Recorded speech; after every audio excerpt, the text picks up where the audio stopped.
maintenance.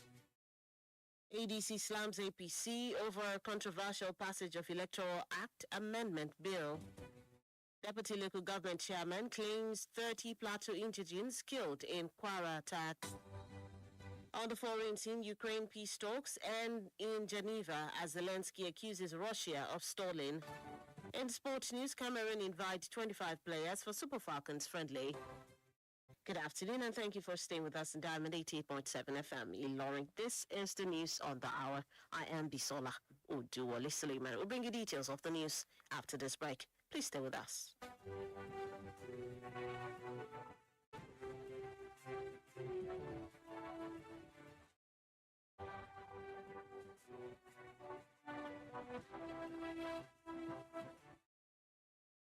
Drug abuse affects both brain and behavior. It has multifaceted impacts on one's body, mind, and nervous system. However, you can avoid being addicted by giving zero tolerance to the use of drugs. Associate yourself with the right persons. Do not give in to peer pressure and learn to handle life's pressure rather than resorting to hard substances. Remember, Diamond 88.7 FM cares for your sound spirit and good health.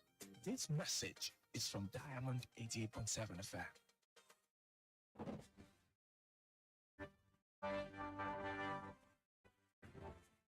Welcome back from that short break. Please note that you can listen to us via our website www.diamondfm.net or watch us live on Facebook at Diamond 87 FM and YouTube Diamond FM Ilorin. Now the news in detail.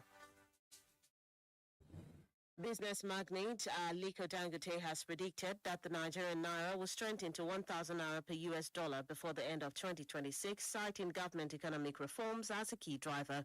Dangote made the remarks on Tuesday at the launch of the Nigeria Industrial Policy in Abuja, an event attended by Vice President Kashim Shettima, government officials and industry leaders. He noted that while the naira currently trades around 1,300 naira to the dollar, initiatives such as import restrictions and support for local manufacturing are expected to strengthen the currency.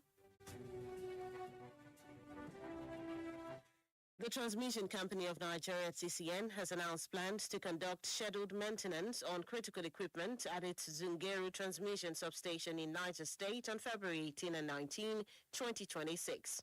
In a statement released on Wednesday, the General Manager, Public Affairs, Ndidi Umba, said the maintenance exercise would run from 11 a.m. to 5 p.m. on both days. She explained that the work would cover the transformers and related switchgear installations at the facility. According to the statement, electricity distribution companies will continue to supply power to customers throughout the maintenance period.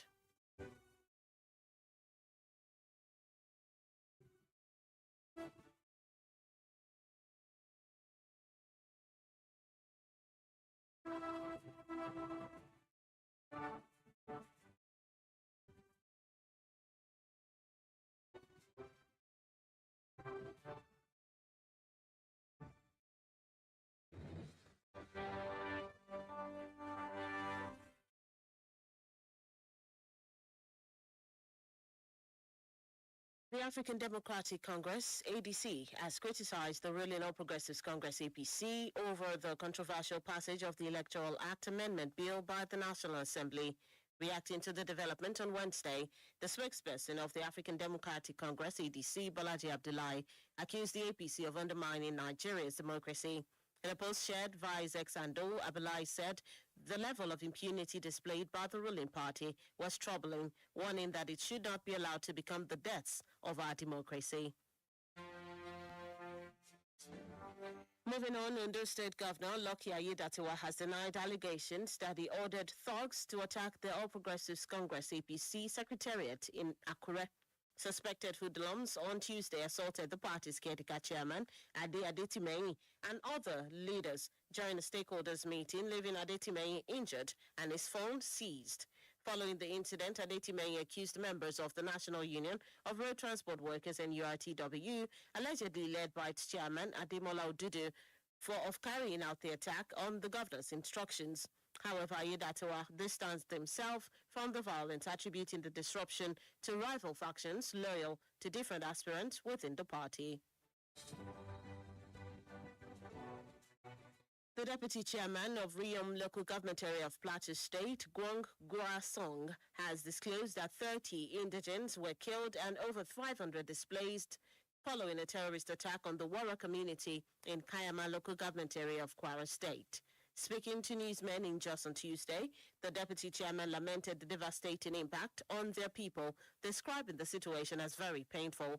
He said that the number of persons displaced so far was 707, adding that while some had returned home, others were still stranded. Still on the local scene, a stakeholder of the All Progressives Congress APC in Kwara State has called for transparency and due process ahead of the party's forthcoming Executives Congress. Alhaji Muhammad Mariam Al-Hassan of Edu local government area in a press release urged party leaders to strictly adhere to constitutional provisions and establish guidelines in conducting the Congress from ward to national levels. He raised concerns over claims of a consensus arrangement to affirm existing executives in Kwara State, stating that no duly convened stakeholders meeting was held to discuss or adopt such a resolution.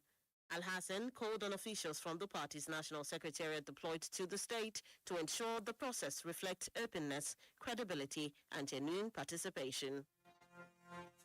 And that's it on the local scene. The news on the hour is reaching you from Diamond 88.7 FM Ilorin. We'll take a short break. When we return, we'll bring you foreign and sports news. In foreign news, Ukraine peace talks end in Geneva as Zelensky accuses Russia of stalling. Please stay with us.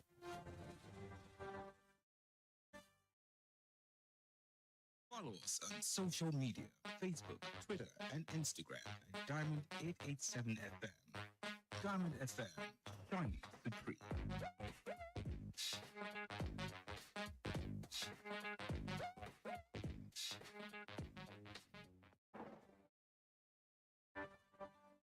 Welcome back from that break. Before we went on the break, we brought you local stories, and now we move on to stories on the foreign scene.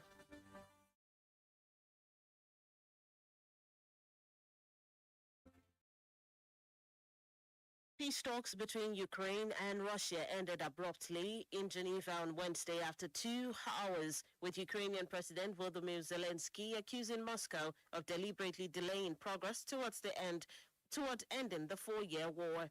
The U.S.-mediated negotiations in Switzerland concluded shortly after Zelensky described the discussions as difficult and said Russia was attempting to drag out talks that could already have reached their final stage. Meanwhile, Russia's chief negotiator, Vladimir Medinsky, told reporters that further negotiations would soon take place, but did not provide a date. Still in foreign news, a Senegalese public prosecutor on Tuesday said a medical student whose death sparked outrage on the campus died after jumping from a 4th-floor dormitory window, rejecting claims by protesters that he was killed by police.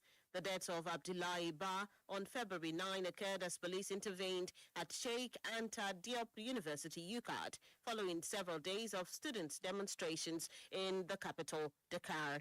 According to Ndoye, Ba jumped from the 4th floor of Pavilion F while attempting to escape a fire that broke out in the dormitory, saying flames and smoke were causing suffocation. He said the fall onto asphalt explained the injuries documented in the forensic report. That's it on the foreign scene. You're still tuned in and listening to the news on the hour, reaching